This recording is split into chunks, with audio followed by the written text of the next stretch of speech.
नमस्कार मित्रांनो, शेत शिवार या युट्यूब चॅनल मध्ये तुमचं सर्वांचं स्वागत आहे. सुरेश दादा आहे. आज आपल्याला या गवताविषयी माहिती देणार आहे. कोणतं गवत आहे दादा? हे ते कांडी गवत आहे. कांडी गवत आहे का?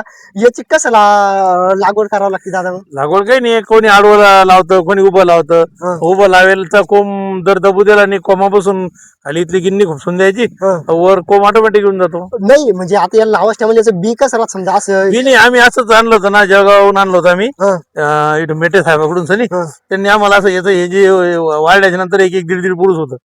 याचे जे खांड्या होते, या खांड्यापासून आम्ही रोप तयार केलं. रोप तयार केलं. हा. तर मग हे किती हाईट वाढतं बरं दादा? याची हाईट 12-13 फुटापर्यंत जातो.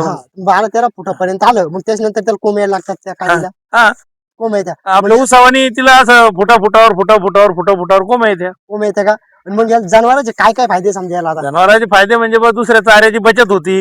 आता हे आपण 10 साऱ्या लावले, ह्या 10 साऱ्या कम्प्लीट आपल्याला 1 महिना झाले. 10 सारे 1 महिना. बरं दादा, 10 सारे 1 महिना मग दुधात किती वाढ होत समजा आता याच्याला? दुधात होती ना वाढ. याच्यामध्ये समजा जीवनसत्व बरेचसे आहे ना. आता हिरवा चारा म्हणल्यावर उन्हाळ्यात बी याला एक अर्ध पाणी बी कमी पडलं हा. तर सहनशीलता राहती. पुन्हा डबल हिरा. हा, डबल हिरो होऊन जातं ते पाणी तर पडलं. दादा मग आता तुम्हाला एक सरी किती दिवस पुरती कांडी? एक सरी आम्हाला 8 दिवस जाते. मग एक सरी 8 दिवस जाती. तर मग हे किती ढोर आहे तुम्हाला आता एवढं? आमच्याकडे 2 म्हशी आहे, एक वगार आहे समजा, तर आम्हाला कमीत कमी 15 दिवस पुरतं.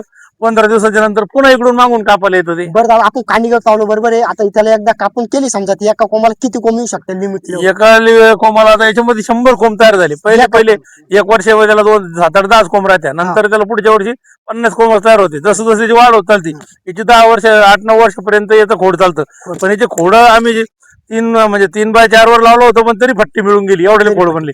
आता एकाच खोडामध्ये दोन्ही म्हशीला बी पुरतं आणि वगैरेला पुरतं, एवढा चारा निघतो. एवढा चारा निघतो. मग दादा तुम्ही लावाच टायमाला याला कसं लावलं होतं? की आदरकी सारखी बेड गिड काढे होतो? आदरकी सारखी बेडगिडनी काढली. आम्ही काय केलं, लोखंडी कोळप्यानं असे 4 मारून घेतले हा, आणि 3 बाय 4च्या हिशोबाने आम्ही असं लावलं होतं. बारीक बारीक मध्ये वखर चालन बॉस. असं म्हणून हा, केलं. हा. तर मध्ये कोळप बी चालत नाही समजा? हा, आता काहीच चालत नाही. काहीच चालत नाही. मग आता एकदा कापल्यानंतर किती दिवस लागतात दादा त्याला पुन्हा डबल यायला? डबल याला 18 ते 20 दिवस लागतात. त्याला खताची डोस देणं पडते, आपण दर 8 दिवसाला पाणी देणं पडतं. असं आहे.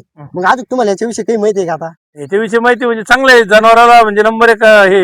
मग हे जर कवळं जर कापून टाकलं समजा जनावराला, तर यांचे जनावर ढेंडाळतात. काहीच होत नाही जनावराला. आम्ही याच्यापेक्षा कवळं कापतो. मग किती टाइम टाकावं लागतं हे गवत? 1 टाइम कोरडा चारा द्यायचा, 1 टाइम यायचा संध्याकाळच्या टायमाला किंवा सकाळच्या टायमाला. कंपल्सरी समजा हे चारा देत? हा, कंटिन्यू. आता 5-5 वर्ष याला आपल्याकडे. 5 वर्ष हा. तरी काहीच झाली नाही, काहीच नाही. आणखीन वाढत चाललं ते, मग कमी नाही होत. कमी नाही होत. हा. मग याचा काय फायदा बरं दादा? याच होत नाही समजा, तूट होत नाही समजा? नाही, तूट होतच नाही त्याच्यामध्ये. याचे बरेच फायदे समजा. हम्म.